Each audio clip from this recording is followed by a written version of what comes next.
Assalamualaikum warahmatullahi wabarakatuh. Innal hamdalillah nahmaduhu wa nasta'inu wa nastaghfiruh wa na'udzu billahi min shururi anfusina wa min sayyiati a'malina. May yahdihillahu fala mudilla lahu ومن يضلل فلن تجد له وليا مرشدا.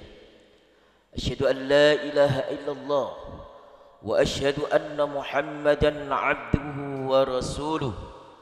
اللهم صل على سيدنا وحبيبنا محمد صلى الله عليه وسلم. وقال أيضا: أعوذ بالله من الشيطان الرجيم. بسم الله الرحمن الرحيم. يا أيها الذين آمنوا اتقوا الله حق تقاته ولا تموتن إلا وأنتم مسلمون. يا أيها الناس اتقوا ربكم الذي خلقكم من نفس واحدة وخلق منها زوجها وبث منهما رجالا كثيرا ونساء واتقوا الله الذي تساءلون به والأرحام إن الله كان عليكم رقيبا. أيها الحاضرون فيا عباد الله أوصيكم فإياي بتقوى الله. الله أكبر الله أكبر كبيرا والحمد لله كثيرا وسبحان الله بكرة وأصيلا. لا إله إلا الله الله أكبر ولله الحمد. Para jamaah rahimani wa rahimakumullah, pada kesempatan yang mulia ini, yang hari yang agung ini, yang begitu indahnya di bulan ini, bulan Dzulhijjah ini, yang begitu besarnya pahala amalan-amalan di bulan Dzulhijjah ini, maka dari itu tidak lupa kita mengucapkan puja dan puji syukur kehadirat Allah Subhanahu wa taala yang telah memberikan kita kenikmatan iman, nikmat Islam, nikmat kesempatan bisa hadir solat jamaah, solat id di lapangan ini. Kedua, salawat dan salam tercurahkan kepada junjungan Nabi Allah Nabi Muhammad sallallahu alaihi wasallam yang telah membimbing kita ke jalan yang benar, yakni adinul Islam, dan para sahabat, para tabi'in, para ulama yang telah meneruskan perjuangan beliau.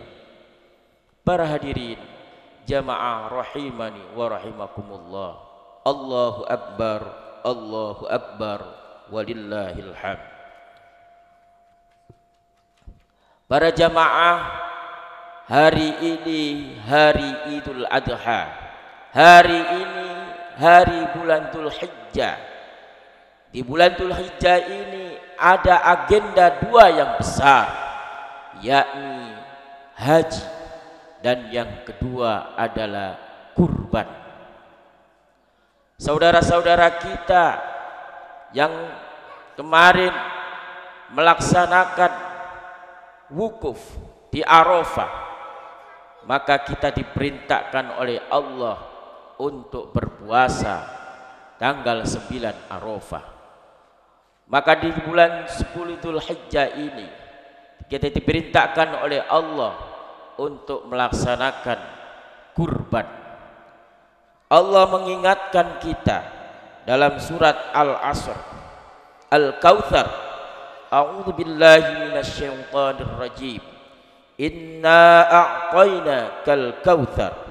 Sungguh kami telah memberimu Muhammad nikmat yang banyak.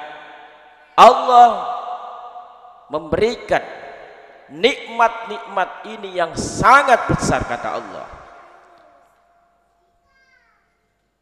Maka nikmat ini kalau kita tidak gunakan nikmat-nikmat Allah ini, maka kita menjadi orang-orang yang kufur. Allah mengingatkan kita, la in syakartum la azidannakum wa la in kafartum inna azabi lasyadid. La in syakartum la azidannakum wa la in kafartum inna adzabi lasyadid. Kita diperintahkan oleh Allah untuk selalu bersyukur. Kita di dunia kalau sampai kita durhaka kepada Allah, sampai kita kufur nikmat-nikmat Allah, maka kita tidak pantas hidup di bumi Allah ini. Siapa yang memberikan rezeki? Siapa yang memberikan umur? Siapa yang memberikan nafas, yang memberikan rezeki, yang menggerakkan badan kita? Semuanya adalah Allah. Siapa yang memberikan makan hewan-hewan, makhluk-makhluk ciptaan Allah ini? Semuanya adalah Allah. Maka Allah mengingatkan dalam surat Ar-Rahman, fabi ayyi ala'i rabbikuma tukadziban. Nikmat apa yang didustakan wahai hamba? Sudah tak kasih umur tapi kamu mendustakan nikmat-nikmatku. Sudah tak kasih rezeki tapi kamu tidak membelanjakan di jalan Allah, tidak berinfak. Maka itu namanya orang yang tidak bersyukur kepada Allah Subhanahu wa taala. Para hadirin jamaah rahimani wa rahimakumullah, Allah selalu mengingatkan dalam ayat-ayat ini, a'udzu billahi minasyaitonir rajim, dalam surat Ibrahim ayat yang ke-34, wa atakum min kulli ma sa'altumuh wa in ta'uddu ni'matallahi la tuhsuha. Dan dia telah memberikan kepadamu keperluanmu dari segala sesuatu yang kamu memohonkan kepadanya. Dan jika kamu menghitung nikmat Allah, kata Allah, kamu tidak akan mampu, tidaklah dapat kamu menghitungnya. Wa in ta'addu ni'matallahi la tuhsuha. Kita ini dikasih oleh Allah, Pak, nikmat, tidak akan mampu kita menghitung nikmat Allah itu. Para hadirin, maka momentum di bulan Dzulhijjah ini, di bulan kurban ini, maka Allah memerintahkan kita untuk selalu meningkatkan keimanan dan ketakwaan.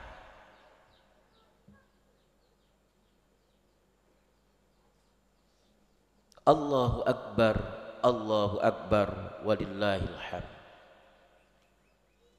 Allah mengingatkan kita, ya ayyuhalladzina amanu, ya ayyuhalladzina amanu taqullaha haqqa tuqatih. Allah mengajak kita untuk selalu, hei orang-orang yang beriman, bertakwalah. Untuk bertakwa, menjauh, untuk selalu ingat kepada Allah dan menjauhi larangannya Allah. Para hadirin jamaah rahimani wa rahimakumullah, Allah mengingatkan kita dalam surat An-Nahl ayat yang ke-53. Wa ma bikum min ni'matin faminallah. Wa ma bikum min ni'matin faminallah. Dan apa saja nikmat yang ada padamu, maka dari Allah lah, kata Allah. Nikmat ini semuanya milik Allah. Kalau kita sombong, Allah akan mengambil nikmat itu. Apa yang dicontohkan di zaman para nabi. Di dalam cerita Nabi Musa, ada seorang yang terkaya di dunia, yakni Qarun. Dia orang terkaya di dunia nomor 1, tidak ada bandingannya. Tapi karena sombongnya, Allah menenggelamkan hartanya semuanya ditenggelamkan oleh Allah karena kesombongannya. Para hadirin jamaah salat Id rahimani wa rahimakumullah. Ayat yang lain Allah mengingatkan kepada kita, washkuru lillahi in kuntum iyyahu ta'budun, dan bersyukurlah kepada Allah jika benar-benar hanya kepadanya kamu menyembah. Dalam surat Al-Baqarah ayat 172 Allah memerintahkan dan bersyukurlah kepada Allah jika benar-benar hanya kepadanya. Syukurlah kepada Allah. Orang syukur itu Pak, insya Allah hidupnya barokah. Tapi kalau orang yang sering sambat, suudzon sama Allah, hidupnya itu tidak barokah. Nyelatu nikmati Gusti Allah. Dikei rezeki sing ketewu sik nyelatu. Lah gak cukup. Lah ada ini. Itu namanya orang yang sering nyelatu nikmati Gusti Allah. Kalau kita bisa mensyukuri Gusti Allah iki ngekei satu hari cuma 100.000, alhamdulillah. Ucapkan kata-kata alhamdulillah itu, hidupnya akan barokah. Tapi kalau hidupnya itu selalu tidak bersyukur, selalu nyelatu, selalu suudzon kepada Allah, hidupnya tidak akan bahagia. Tapi kalau hidupnya selalu bersyukur, selalu mengucapkan alhamdulillah, hidupnya akan tenang, bahagia. Allahu Akbar, walillahil hamd. Ayat yang selanjutnya dalam surat ini, fasholli li rabbika wanhar, maka laksanakanlah solat karena Tuhanmu dan berkorbanlah. Kita diperintahkan oleh Allah untuk solat karena Tuhannya, karena Tuhan. Solat karena Allah, bukan solat karena apa-apa. Wah, aku kepingin solat butik sawang moro tuwaku, aku wong alim. Oh, aku tak solat engko tangga-tanggaku tak solat nang musola, cek tanggaku ngarani aku wong alim. Itu namanya solatnya karena manusia, tidak karena Allah. Kata Allah, kata Allah, fasholli, maka laksanakanlah solat karena Tuhanmu. Allahu Akbar, walillahil hamd. Wanhar, ini yang paling penting di hari ini. Wanhar, dan berkurbanlah. Berkurban untuk selalu berbagi kepada saudara-saudara. Berkurban untuk menjaga keluarga kita, itu termasuk berkurban.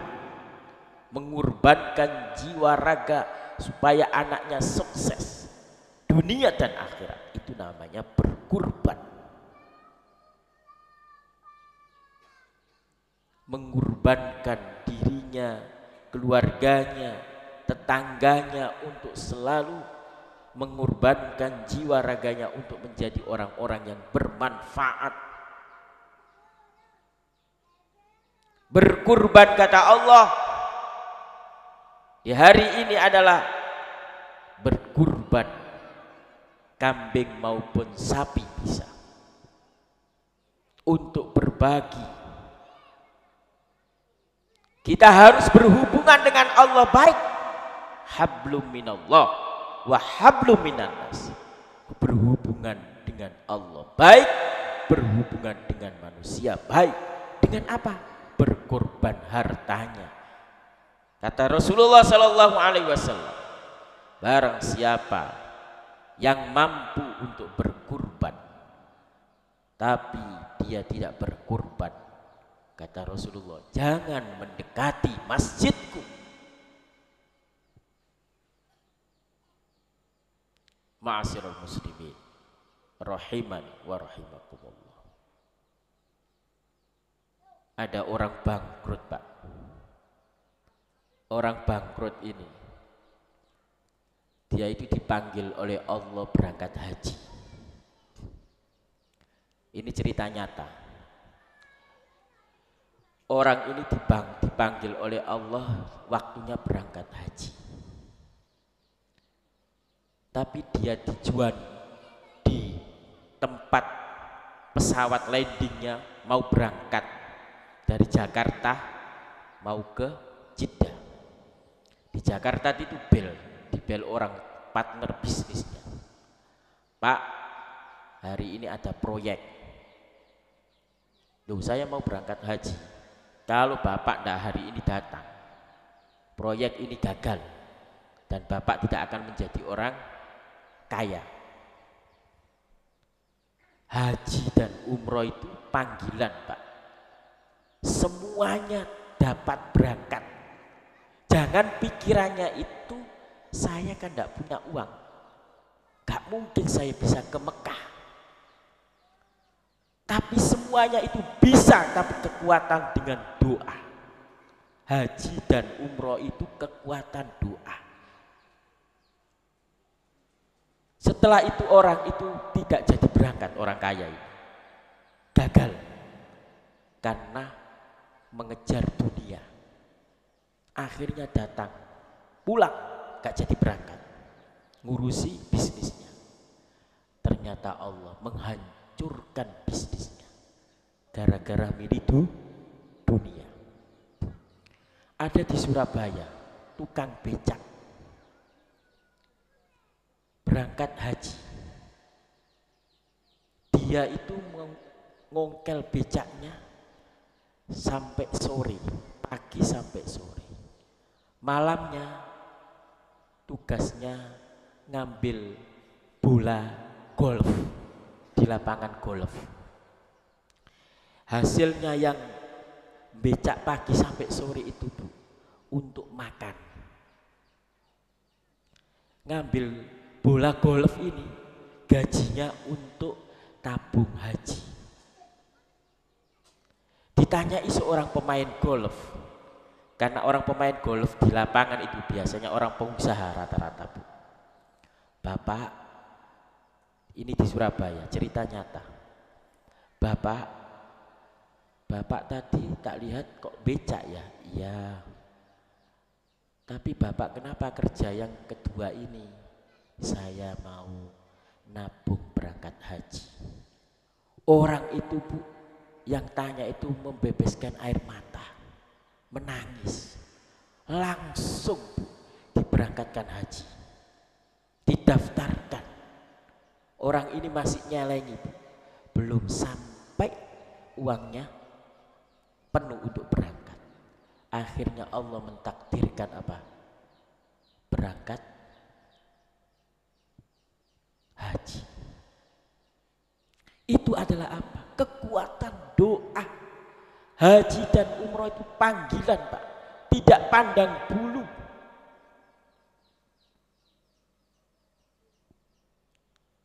Saya 2018 saya itu dapat hadiah dari PWM. Pak Ustadz, panjenengan benjing berangkat umroh kali kulo kaget. Wong kulo mboten gadah arto belas bablas nyekel duit 200 tidak punya saya, karena baru saya pindah rumah, saya habis uang, tidak punya. Setelah itu saya dikasih hadiah berangkat sama ketua PWM Pak Saad Ibrahim. Itu apa? Rezeki. Saya cuma doa, ya Allah, saya kepingin tahu Mekah, tapi saya nggak punya uang. Tapi karena saya kebiasaannya, karena kerja saya di lembaga zakat Muhammadiyah, saya ketemu anak yatim, fakir miskin. Orang-orang ibu-ibu tua bilangnya, Pak Selamet, panjenengan mau minta doa apa sama saya? Bu, doakan saya punya anak dan doakan saya bisa ke Mekah. Dikabulkan doanya orang-orang itu. Makanya setiap siapapun mintalah doa. Mungkin si A, si B ada yang dikabulkan. Karena doa kita mungkin belum dikabulkan, tapi melalui wasilah-wasilah itu Allah mengabulkan doanya. Maka haji itu dan umroh itu adalah panggilan. Tidak ada kata bahasa kaya. Wong gak mungkin aku roh Mekah. Gak mungkin saya tahu. Tidak. Allah yang mungkinkan. Urusan sama Allah. Banyak cerita-cerita tentang orang yang berangkat haji tanpa diduga-duga karena kekuatan doa. Ketua takmir kemarin orangnya orang desa, dia kepingin berangkat umroh. Pada saat jalan sehat Pak ikut acara musda PDM. Dia berdoa, ya Allah, saya ini ngurusi takmir bertahun-tahun. Yo nyapu, yo ngepel, yo azan, yo ngimami. Tapi ya Allah, kasihkan saya bisa berangkat umroh, tahu Mekah. Berangkat Bu, karena keikhlasan berjuang di agama Allah. Kata Allah apa? Ya ayyuhalladzina amanu. Apa? Ya ayyuhalladzina amanu in tansurullah yang turukum fatsabit aqdamakum. Hei orang-orang yang beriman, apabila kamu menolong agamamu, Allah akan ngasih rezeki yang tidak diduga-duga. Para pejuang-pejuang Muhammadiyah Bu, yang ikhlas, Allah itu ngasih kemudahan semuanya Bu. Guru-guru saya itu Bu, anaknya orang gak mampu-mampu, tapi anaknya sukses semua Bu. Ibunya ngurusi Aisyah, bapaknya ngurusi Muhammadiyah. Tapi menurut logika, dia 5 anak sekolah dokter semua Bu. Tapi menurut logika ndak nutup nyekolahkan anaknya sekolah dokter. Tapi 5-5-nya semuanya beasiswa. Kenapa? Karena kecerdasan dan kekuatan doa. Maka jangan sampai pesimis, tapi optimislah. Saya akan mendidik anak saya menjadi sukses dunia dan akhirat. Dengan apa? Kekuatan doa. Saya sering survei kepada ibu-ibu yang problem ekonomi. Saya tidak akan mampu Pak nyekolahkan anak saya. Saya bilang, sampean kalau bilang gitu berarti tidak percaya sama Allah. Tidak percaya. Sudah syirik namanya Bu. Sudah suudon sama Allah. Kata Allah apa? Kata Allah dalam surat Luqman itu, barang siapa itu namanya kufur, namanya syirik, syirik yang sangat besar. Para jamaah rahimani wa rahimakumullah, Allahu Akbar walillahil hamd. Pengorbanan itu sangat ditingkatkan. Pengorbanan itu perlu perjuangan. Kalau mau mendidik anak, kata Allah, yang sukses, kata Allah, ya ayyuhalladzina amanu intans, ya ayyuhalladzina amanu ku anfusakum wa ahlikumun nar. Hai orang-orang yang beriman, jagalah dirimu dan keluargamu dari siksa api neraka. Jadi kita itu diperintahkan oleh Allah untuk menjaga dirinya, anak-anaknya, keluarganya, jangan sampai terjerumus kekafiran, terjerumus kesesatan. Banyak sekarang Bu, anak-anak sesat, anak-anak menyimpang, itu karena dua-duanya sibuk ngurusi dunia. Sibuk. Di Gresik ini Bu, hamil di luar nikah itu tertinggi se-Jawa Timur. Perceraian tertinggi nomor 1 se-Jawa Timur. Sampean lihat pengadilan agama di Gresik itu penuh. Kenapa? Karena dia yang pertama perceraian tertinggi, karena dia tidak mempunyai sifat bersyukur kepada Allah. Kalau dia mempunyai sifat syukur, insya Allah dia tidak akan seperti itu. Begitu anak-anak kita, kalau kita tidak didik, akan terjerumus dengan melalui ini. Anak SMA, SMP hamil di luar nikah itu banyak gara-gara ini.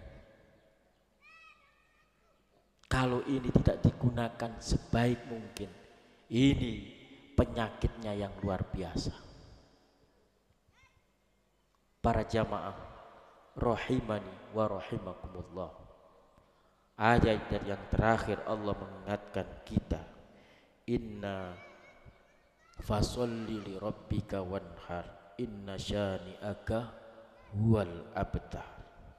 Sungguh orang-orang yang membencimu di dalam dialah yang terputus dari rahmat Allah. Kalau orang-orang sudah membenci agama Allah, sudah membenci Al-Quran, sudah membenci As-Sunnah, maksudnya membenci itu gimana? Tidak melaksanakan tugas Allah dan Rasulullah, itu namanya membenci. Maka hidupnya, kata Allah apa? Tidak akan mendapatkan kerahmatan, tidak akan mendapatkan ketenangan hidup, karena sudah melawan Allah, sudah melawan Rasulullah. Para jamaah rahimani wa rahimakumullah, kita simpulkan khutbah di sholat Id ini, marilah jadi orang-orang yang bersyukur kepada Allah. Marilah kita menjadikan kita, keluarga kita, menjadi keluarga-keluarga sakinah, mawaddah, warahmah. Menjadikan kita menjadi orang-orang yang sosialnya tinggi, mempunyai karakter berbagi. Muhammadiyah didirikan oleh Pak Yai Ahmad Dahlan itu karena sosialnya tinggi. Pak Yai Ahmad Dahlan mengajarkan kepada santrinya, yang pertama yang didalami adalah surat Al-Ma'un tentang kesosialan, tentang berbaginya, tentang perhatian kepada kanan kirinya. Jangan sampai kita tidak peduli dengan kanan kirinya. Kata Rasulullah, orang yang tidak peduli kanan kirinya, itu berarti orang itu belum dikatakan orang itu bertakwa, belum beriman, karena masih ngurusi sholat saja, tidak ngurusi hubungan antar manusia. Marilah kita berdoa kepada Allah Subhanahu wa taala, semoga kita menjadi hamba-hamba Allah yang beriman dan bertakwa. Semoga kita dibimbing oleh Allah ke jalan yang benar, yakni ad-dinul Islam. Allahumma salli ala sayyidina wa habibina Muhammadin sallallahu alaihi wasallam. Asbahna ala fitratil Islam wa kalimatil ikhlas wa ala dini nabiyyina Muhammadin sallallahu alaihi wasallam wa ala millati abina Ibrahim hanifan wa ma kana minal musyrikin. Allahumma ighfir lil muslimina wal muslimat wal mu'minina wal mu'minat ahya bin amwat. Rabbana zalamna anfusana wa illam taghfir lana wa tarhamna wa lanakunanna minal khasirin. Ya Allah, ampunilah dosa-dosa kami ya Allah, yang sering membuat kemaksiatan kepadamu ya Allah, sering mengingkari kepadamu ya Allah, maka ampunilah dosa-dosa kami ya Allah ya Rahmanu ya Rahim ya Ghaffar ya Ghafur. Rabbana hab lana min azwajina wa dhurriyyatina qurrata a'yun waj'alna lil muttaqina imama. Ya Allah, berikanlah kami keluarga yang sakinah, mawaddah warahmah. Rabbi habli minas solihin. Ya Allah, berikanlah kami anak-anak yang soleh, anak-anak yang rindu kepadamu ya Allah, menjadi generasi Rabbani, generasi Qur'ani yang selalu cinta kepada Al-Quran, menjadi generasi yang cinta kepada Nabi Muhammad SAW, menjadi generasi Al-Kahfi. Ya Allah, berikanlah kami rezeki yang barokah kepada saudara-saudara kami ya Allah ya Razzaq ya Razzaq. Allahumma inni as'aluka ilman nafi'an wa rizqan wasi'an wa halalan tayyiban. Rabbana atina min ladunka rahmah wa hayyi' lana min amrina rasyada. Rabbana atina fid dunya hasanah wa fil akhirati hasanatan wa qina adzabannar. Walhamdulillahi rabbil alamin. Assalamualaikum warahmatullahi wabarakatuh.